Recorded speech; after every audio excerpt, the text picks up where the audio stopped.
there, it's Emma from Emma's Cards and Paper Crafts. Today we're going to be making a gift bag. I wouldn't say it's a big one, I wouldn't say it's not tiny, it's kind of a medium-sized gift bag with the Gone Fishing bundle. I've got this sheet of 12 by 12 here, so the entire gift bag is made from one sheet of 12 by 12. It's really quite simple, so I'll just get out my cutting and scoring board. And so if you're working with directional paper like I am today, so you want your fish swimming in the right direction and not sideways, you're going to want to start with your paper sideways, which is confusing, I know. And first we're going to score at 10.5. Let's get the cutting blade well out of the way. So just make that sure that's on the 10.5. And you don't want to push too hard when you're scoring with DSP, because you can sometimes go straight through the paper, which is not what we want. And then we're going to score at 4. So again, make sure your blade's well out of the way so you don't be tempted to accidentally hit the wrong one. I've done that too many times before. And then accidentally chopped off a flap where I'm not supposed to. So again, score along there gently, not too hard. And we're going to lift that up. We're going to turn the paper round now so it's the right way round. And again, we're going to score at 4.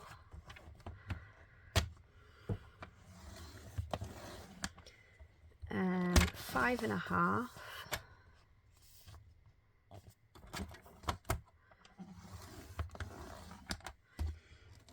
And 9.5. And 11.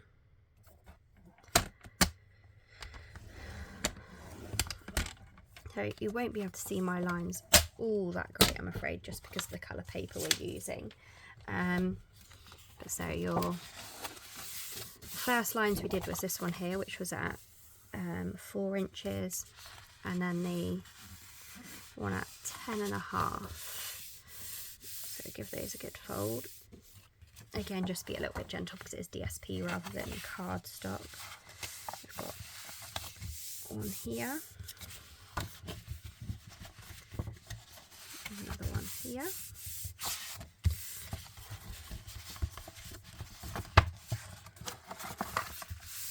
and here, and then should be one more somewhere, I think.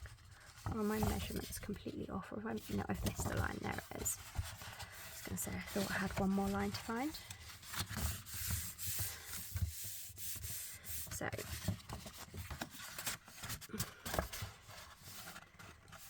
yeah, that all looks good to me. So, because we want our closure to be at the back, I'm going to flip it round, and then we're going to cut off these ones at the top, and then this will be our flap that goes over. So I'm going to very carefully try and follow my line with my scissors. In fact, I might actually do it with my cutting board so I know it's straight. So if you want to do it with your cutting board as well, if you line up your score line in the track line here, so you should be able to just see the track line just here. If you put your score line in there, remember we're not cutting off this flap here, but make sure your score line is in both the top and the bottom. I'm struggling to see my score line. Let's just give it an extra good burnish. So hopefully I'll be able to see it a little bit better. That's a little bit better. So yeah, put it in the track line there, the track line there. Feel for where your flap is. You don't want to cut off, so you want to go a little bit lower than, so the line for my flap is here, so I'm going to start just a tiny bit further down. Make sure that's completely flat against the top. Cut down straight through, and then we will finish off cutting that last tiny smidgen with our scissors. So it's literally just the tiniest little bit left to cut. Oh, and that was quite fluffy. I think I need to change my blade. And then we'll carefully cut down here too.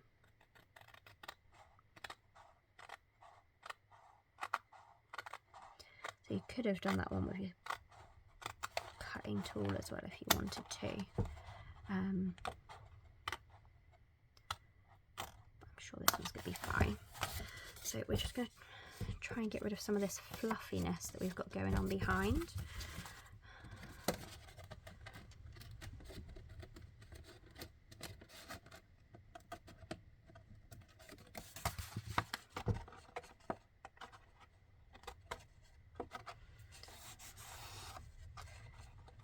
So if you've got a blade on your cutting board that's getting a little bit blunt and you don't have any spare blades, one thing you can do is actually cut through some tin foil, and that will sharpen it just a little bit just to get you by. But usually I've got new blades hanging around, so I just simply change it out. Keep the old one just in case I'm cutting something like really hard or really thick. That doesn't matter if it goes a little bit fluffy, because then just an old blade. We're going to cut out this far bottom corner, this one just down here, because we won't need that one. And then we're going to cut up each of our score lines along the bottom just to our 1.5 inch line. Whereas, yeah, it's 1.5 inches from the bottom anyway, so your shorter one.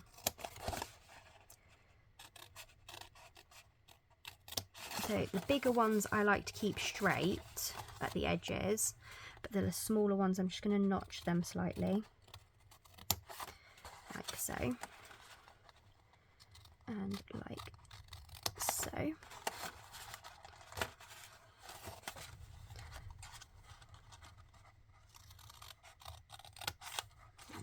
That one, and that one. And then this side bit here, which is actually going to be the bit glue flat bit, we're going to give this a little notch as well, either end, just because we don't want it popping out the top once it's done. So all the scraps are going to go to the side. And then is the basis of our box. So whenever I make a box similar to this, I always sandwich my flaps. Everybody seems to laugh about it when we do our little retreats and stuff, but always make sure you sandwich your flaps. It makes the whole base of it a whole lot neater, and it makes it stronger as well. So that's how we're going to do our bottom. Just find my glue. Actually, let's do our side first. Side first makes so much more sense, doesn't it? So to make sure your side's always perfectly straight, you fold in 1/2, so where this is your glue flap here, and then fold your other half over here like this, perfectly straight. And then you make sure your box is straight that way. So use a little bit of Tombow. You don't want to use too much because it's strong glue, and you don't want to overdo it and have it all splatting out everywhere. And I do apologise if you can hear the rain in the background. The great British weather is doing one on us today. And it's a little bit yucky out there. So I'm just going to leave that to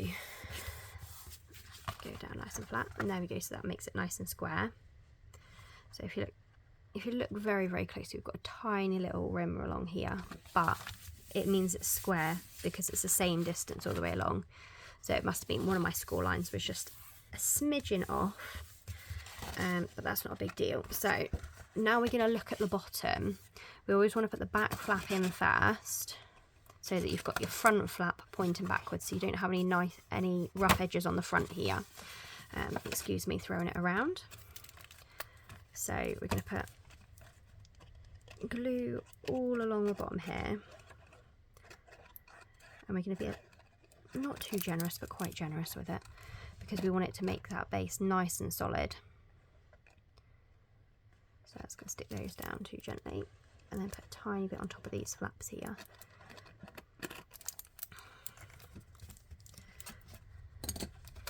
There we go. And see how that's nice and square. And then we're going to just stand it up like that, and we're going to use a handy dandy punch that's nice and heavy to stand up in there for a minute or two, just to hold the bottom down so it seals properly and sticks properly. And if you just pinch the sides while poking in at the middle, that's going to give us a nice straight edge here. and then our flap is going to come over the front. So this is where it's all gone downhill, but I did plan for this. So on the top flap now, my fish are upside down, but I came up with a plan and I've worked ahead of time. I've pre-cut a piece of very vanilla and run it through my big machine, which isn't that easy to fit on my table, with the rope, what's it called? The rope, twisted rope embossing folder. So I'm going to cut the twisted rope piece of cardstock to go across as our top flap, so that it hides our upside down fishies. So that should be glued enough by now, so we can take our punch back out. And then we're going to set our box to one side. But first I'm just going to double check my measurements on my box lid. So it should be exactly 4 inches wide. And typical, my paper today is in centimetres. I've got it up the wrong way. So it's a smidge over 10 centimetres by a smidge over 10 centimetres, because it's a square flap, of course it is. So we're going to just trim this down to a smidge over 10 both ways. So first things first, let's get a nice new blade out, because I don't want fluffy edges. So here we go. Here's a nice little how-to. If you look very carefully on your board, you've got a tiny little notch taken out there. So if you lift that up, you should be able to just bring your blade across to that little notch and it should wiggle out just like so. Throw that onto the side as a spare one. And then again, you just find the notch, put one side in, push it along, put the other side in. And there we go. So we're going to cut this a smidge over 10 centimetres, so 4 inches. Cut that down there. See, nice perfect cut there. And again, just over 10 centimetres, the 4 inches mark. We've got a little bit left over, which we'll be using as well.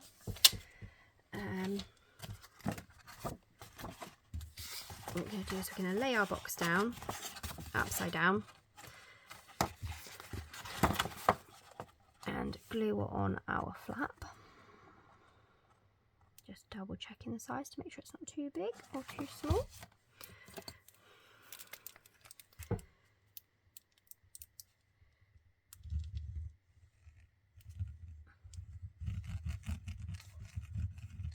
Because this is embossed, I want to put a fair amount of glue on there, just because not all of it is going to come into contact with the paper because of the shape of it, where it's ridged. So I'm going to put it down flat so that the edge is against here, so I can slide it right up against the edge, so I know it's going to be right up perfect. Now I've got a tiny smidge in here which I didn't cut off, which we'll trim in a second. So that's all nice and glued down, like so. And then we're going to pull out our 2-inch punch, and where did I put my cardstock? Right about here. So I've got another piece of very vanilla, so the other quarter of the page. Just put my blades away before I go and lose them. So with my blade packet, I always keep my new ones in the plastic, and then I have my old ones for using for rough projects or thick card and stuff that I've got to cut in the back loose, so I know they're old ones. And they're for messy jobs, as I call it, or just for using with a lot thicker cardstock. And I don't want to mess up a nice brand new blade already. We are going to be using the,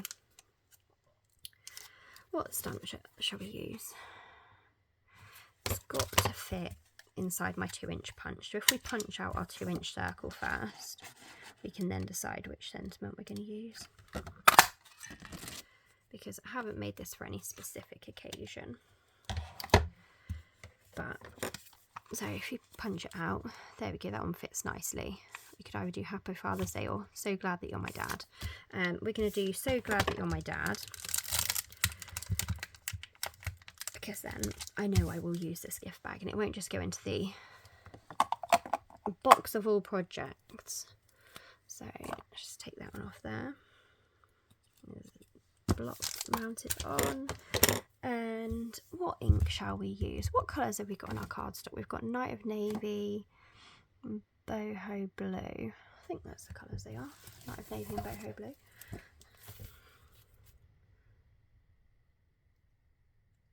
No, Misty Moonlight. Well, I'm on a Misty Moonlight thing at the moment, so we're going to use Misty Moonlight because I quite like that colour. So, there we go.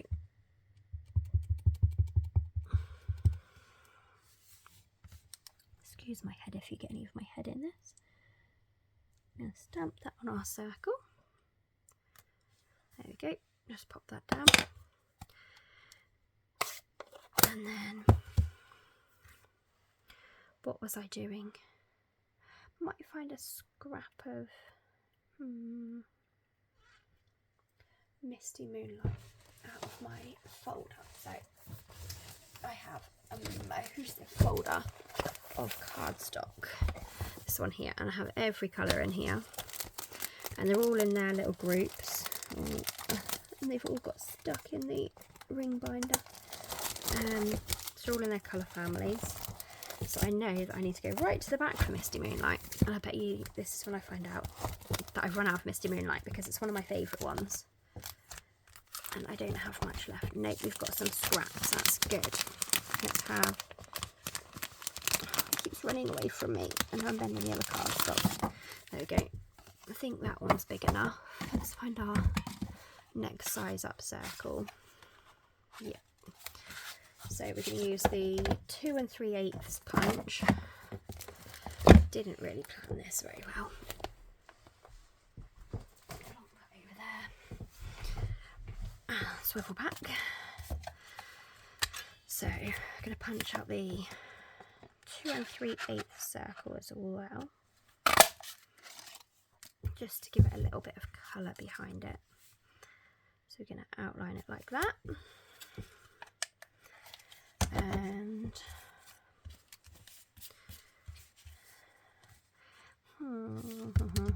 I have a plan. I like this label punch at the moment as well, so I'm going to cut this down to 1 inch, I think it is, and then I'm going to use a little bit for, I've just gone and hit the camera load, so you probably wobbled all over the place, so I apologise if I give you a headache then. Cut it down to 1 inch.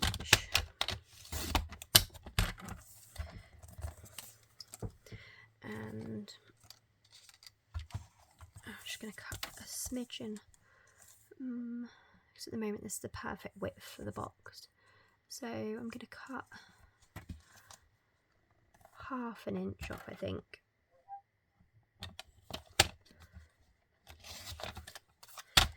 So that it doesn't go edge to edge. And then I'm going to put it in the, slide it in the, that helps if I unlock it, doesn't it? Otherwise it won't go all the way in. I'm going to punch that end. Oh, I really didn't have that very straight at all. I need to learn from my own mistakes and actually check the other side of the cardstock when I'm punching. That side's a bit better.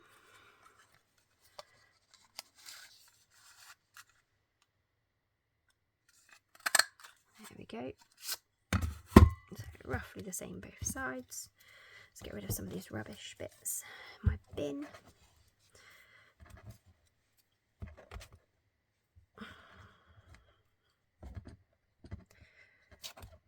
Otherwise they'll end up just sitting on my desk.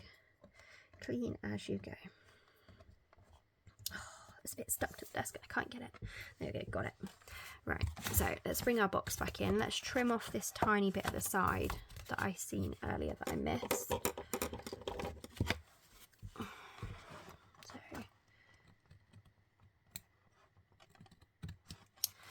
we go. That's that trimmed off. So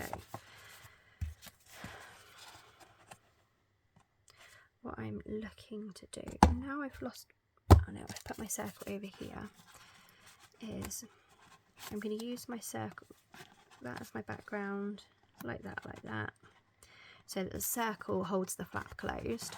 I'm also actually going to get my very best trio punch out, and I'm going to punch out the corners of this, and I need to make sure I do this up the right way so I don't get it wrong.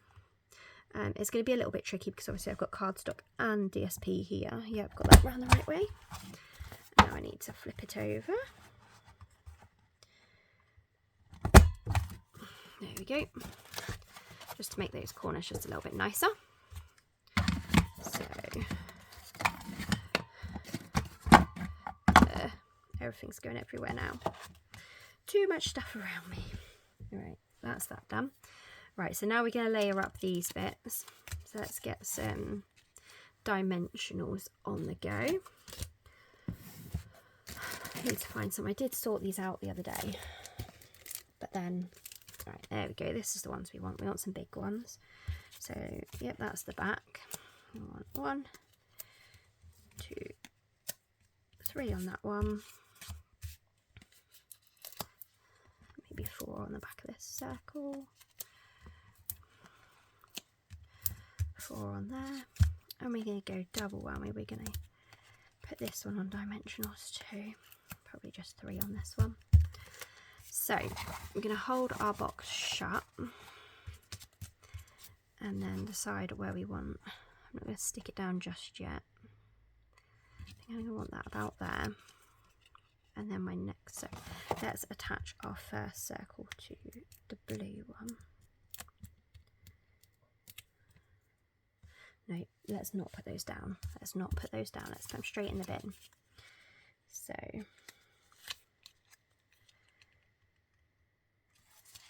we go. Let's try and get it perfect. There we go. And now we can figure out where we want this to go. So pinch our top closed again. So this is actually roughly the width of this inside piece here, so that's helpful. And then I'm going to pop that on there like that. We're actually probably going to have to double up our dimensionals on this actually. I think it might be all right. So we're going to put that on first. So on my rough measurements, I'm going to put it in line with these fish here. That's how I'm going to work. I'm not going to work in measurements. I'm going to work in fish. So it's 2 fish down from when the flap is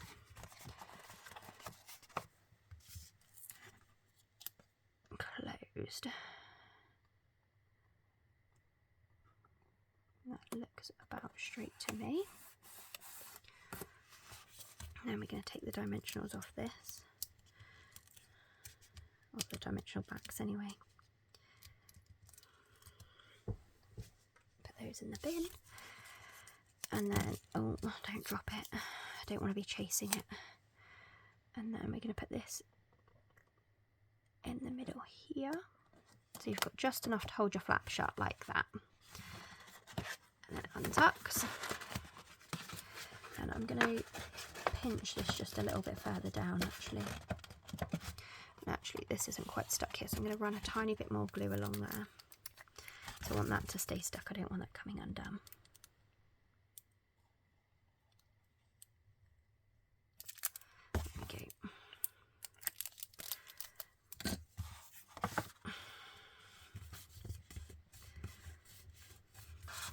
And then last thing, have a couple of fish to decorate the top half of the box with, because I think it looks a little bit plain without them. And I've got glue all over my hands. Let's just rub it in. It'll dry quicker. There we go. So I've got a couple of fussy cut fish here, and I've got a few more over here in my box. So let's see what we've got. So I've got So when I'm working with a suite, if I have leftovers where I fussy cut things, I always keep them in the box for my next project, because it kind of gives me the mojo to get going, because my project's already half done, and sometimes it sparks my imagination a little bit more. I don't want my fish all swimming the right same way, so we're going to probably have that orange one. And if we put him further up, maybe this one here, I think he's a tuna, so maybe those two. And then see, I've still got 4 fish left over for another project. So pop that back in the box. We're just going to pop a little bit of glue on these. I'm not going to go any more dimensionals. I think we've got enough dimensionals going on.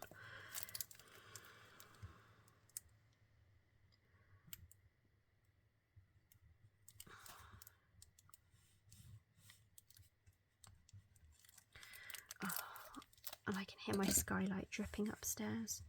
I've got a dodgy skylight, and if the wind's blowing the wrong way, then it blows rain through it, the edge of the window frame. Luckily there's a pot under it already, because the amount of rain and stuff we've had recently, it's been never ending.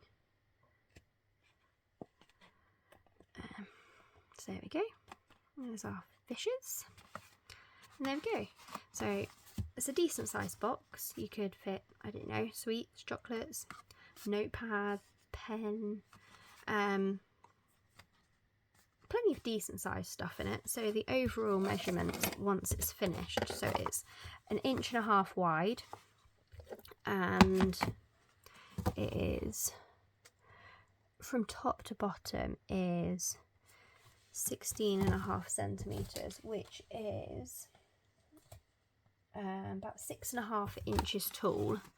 Obviously you've got your fold crease at the top, so you've got about a good 4 inches of decent width space at the bottom for bigger items. And that's that. I hope you've enjoyed watching my video today, and I hope you'll have a go at this box. It is a nice simple box from one sheet of paper. You don't have to add all the bits and bobs I have. You could simply just use a dimensional as a closure if you've already put your gift inside, but I like to make my boxes so that somebody can either reuse them or re-gift them without damaging them when they open them. So that's today's project. Hope you'll come back again soon. Thank you for watching. Bye bye.